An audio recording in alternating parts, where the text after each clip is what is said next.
یاد رکھیں کہ جادو کا علم جو ہے وہ تو ہے، برحق ہے، علوم شیطانی میں ہے، لیکن علم ہے،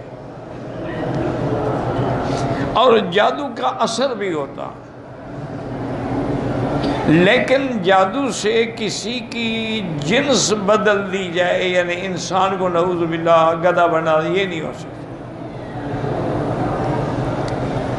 اور بعض لوگ کہتے ہیں کہ جادو کا ایک علم یہ بھی ہے کہ وہ آنکھوں کے اوپر ایک قسم کا اثر ڈالتے ہیں، ہپنوٹائز کر دیتے ہیں، جو دکھانا چاہتے ہیں دیکھنے والے کو وہی نظر آتا ہے۔ تو بہرحال اس میں تو کوئی شک نہیں کہ جادو ایک علم ہے، لیکن علوم شیطانیہ سے ہے۔ اس کا پڑھنا، پڑھانا، سیکھنا، سکھانا، کرنا سب حرام نہیں بلکہ کفر کے درجے پہ ہے۔ حضور پاک نے فرمایا من تسحر وقد کفر، جو آدمی کسی پہ جادو کرتا ہے گویا وہ کفر کرتا ہے۔ اور یہ بھی صحیح احادیث میں ثابت ہے۔ یہ بہت سارے لوگ انکار کر جی نبی پہ جادو نہیں ہوا، نہیں، یہ غلط باتیں ہیں۔ نبی بھی انسان ہوتے ہیں، وہ بھی انسان ہیں، ان کے بھی تقاضائے انسانیت ہیں، ان کے اندر بھی بشریت ہے۔ انبیاء علیہم السلام کھاتے ہیں، پیتے ہیں، شادی کرتے ہیں، ان کے بھی دکھ ہیں، سکھ ہیں، غم ہیں، غم ہیں، خوشی ہے۔ تو اسی طرح انبیاء پر بھی جادو ہو سکتا ہے، اور میرے آقا پہ جادو کیا گیا جو صحیح حدیثوں میں ثابت ہے۔ یہ محبت نہیں کہ جو چیز حدیث میں ثابت ہو اس کا بھی انکار کر دو، اور جی نہیں حضور پہ جادو کیسے ہو گیا؟ بھئی حضور کے دندان مبارک کیسے شہید ہو گئے؟ اگر دندان مبارک شہید ہو سکتے ہیں، حضور کے رخسار زخمی ہو سکتے ہیں، حضور صلی اللہ علیہ وسلم کو موت کے وقت میں بخار کی اتنی شدت ہو سکتی ہے کہ 6 7 ساتھ ٹھنڈے پانی کے مشکیزیں ڈالتے تھے، تھوڑا افاقہ آتا تھا پھر بخار کا جوش چڑھ جاتا۔ اور حضور پاک صلی اللہ علیہ وسلم کو موت کے وقت میں سکرات کی تکلیف ہو سکتی ہے، تو جادو کیوں نہیں ہو سکتا؟ اللہ کے پیغمبر دعائیں مانگ رہے تھے، اللہم اعنی فی سکرات الموت، اللہم اعنی فی سکرات الموت، یا اللہ اس وقت میری مدد فرما۔ اور اسی طرح پیغمبر پہ زہر کا بھی اثر ہوتا ہے کہ حضور پاک نے اس وقت فرمایا کہ عائشہ ھذا انقطاع اوان ابہری من سم الذی اکلت بخیبر، کہ خیبر میں جس عورت یہودیہ نے مجھے زہر دی تھی تو یہ اس زہر کا اثر ہے جو آج ظاہر ہوا ہے، اور میری آنتیں مبارک کٹ رہی ہیں اس زہر کے اثر سے۔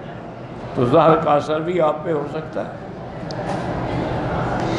تو اصل یہ تھا کہ یہودیوں نے مل کے کوشش کی کہ حضور پاک صلی اللہ علیہ وسلم پہ جادو کیا جائے۔ تو لبید ابن الاعصم ایک بہت بڑا ان کا جادوگر تھا، اس کی لڑکیاں جو ہیں وہ بھی جادو کرتی تھی۔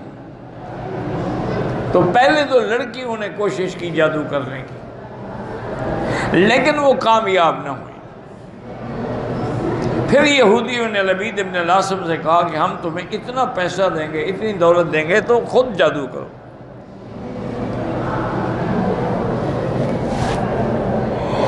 الحمدللہ یہدینا و یہدیکم۔ تو اس بدبخت نے پھر حضور پہ جادو کیا۔ اچھا، اب جادو کا اثر جو ہے وہ حضور کے دین کے معاملے میں بالکل نہیں تھا، یعنی حضور وضو فرما رہے ہیں، نماز پڑھ رہے ہیں، نمازیں پڑھا رہے ہیں، تلاوت فرما رہے ہیں، تبلیغ فرما رہے ہیں، اس میں کوئی فرق نہیں۔ جادو کا اثر جو ہے آپ کے دنیاوی معاملات پہ اثر انداز تھا کہ آپ کو مثلاً بھوک نہیں لگتی تھی۔ بیویاں کہتی ہیں کہ اگر کبھی ہم نے کھانا سامنے رکھ دیا تو 2 نوالے لے لیے، ورنہ کبھی مانگا نہیں کہ مجھے کچھ دو۔ اور دوسرا اثر یہ ہوا کہ بیویوں کی خواہش نہ رہی۔ آج کل بھی اکثر جادو یہی ہوتے ہیں، یفرقون بین المرء وزوجہ، میاں اور بیوی میں جادو کر کے فتنہ کرتے ہیں جادوگر، تاکہ آدمی جو ہے اس کی بندش ہو جاتی ہے، وہ اپنی بیوی کے پاس جانے کے قابل ہی نہیں رہتا، یا بیوی پہ بندش ہو جاتی ہے، اس کو اپنے خاوند کا ملنا پسند نہیں آتا۔ آہستہ آہستہ نفرتیں بڑھتی ہیں، انجام پھر علیحدگی ہوتا۔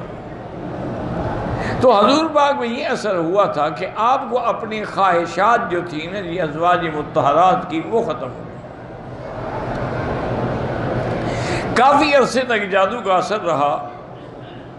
ایک دن حضور پاک فرماتے ہیں کہ میں سو رہا تھا کہ جبریل اور میکائیل دونوں فرشتے آئے، ایک میرے سرانے کی طرف کھڑا ہو گیا، ایک میرے پاؤں کی طرف کھڑا ہو گیا، اور سرانے والے نے اس سے پوچھا، پاؤں والے نے اس سے پوچھا کہ ما بہذا الرجل، اس بندے کو کیا تکلیف ہے؟ تو اس نے کہا کہ مطبوب، یہ مسحور ہیں، ان پہ جادو کیا گیا ہے۔ انہوں نے کہا من طبہ، کس ظالم نے جادو کیا؟ اس نے کہا لبید ابن العاصم نے۔ انہوں نے کہا کس چیز میں جادو کیا گیا؟ انہوں نے کہا فی مشتن و مشاتۃ۔ انہوں نے کہا وہ کہاں ہے؟ انہوں نے کہا وہ فلاں جگہ پر ایک کنواں ہے کچا، اس کے نیچے جو کنویں کے نیچے جو لکڑی ہوتی ہے تحت رعوفۃ، اس کے نیچے وہ جادو والی چیزیں جو ہے دفن ہیں۔ حضور فرماتے ہیں کہ ثم افقت، تو میری نیند کھل گئی۔ حضور نے فوراً بلایا حضرت علی رضی اللہ تعالی عنہ کو بھی اور کچھ اور صحابہ کو بھی، اور ان کو لے کر حضور اس مقام پہ تشریف لے گئے جہاں کا جبریل نے بتایا تھا۔ حضور نے بعد میں بتایا کہ وہ جگہ ایسی ویران تھی اور ایسی برباد تھی کہ وہاں کھجوریں تھیں لیکن تنے کھڑے ہوئے تھے، کأنہم رؤوس الشیاطین، گویا کہ شیطانوں کے سر ہیں، پھل کچھ نہیں۔ اور کنواں جو تھا حضور نے فرمایا اس کا پانی ایسے تھا جیسے مہندی کا ملا ہوا پانی ہو۔ حضور پاک نے حکم دیا، حضرت علی رضی اللہ تعالی عنہ کنویں میں اتر گئے اور انہوں نے اس لکڑی کے نیچے ہاتھ پھیر کے ڈھونڈنے کی کوشش کی۔ آخر آپ کے ہاتھ میں ایک چیز آئی، وہ کنگھی تھی، اور اس کنگھی میں حضور پاک کے بال مبارک تھے۔ اس ظالم نے ان بالوں کو لپیٹا تھا، اس میں سوئیاں لگائی تھیں۔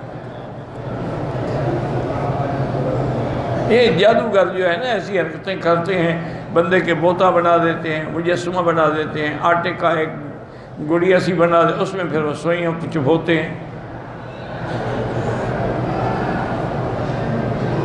اب حضور صلی اللہ علیہ وسلم پر یہ معوذتین جو ہے نا یہ بھی اتر چکی تھی، قل اعوذ بالفلق اور قل اعوذ بالناس۔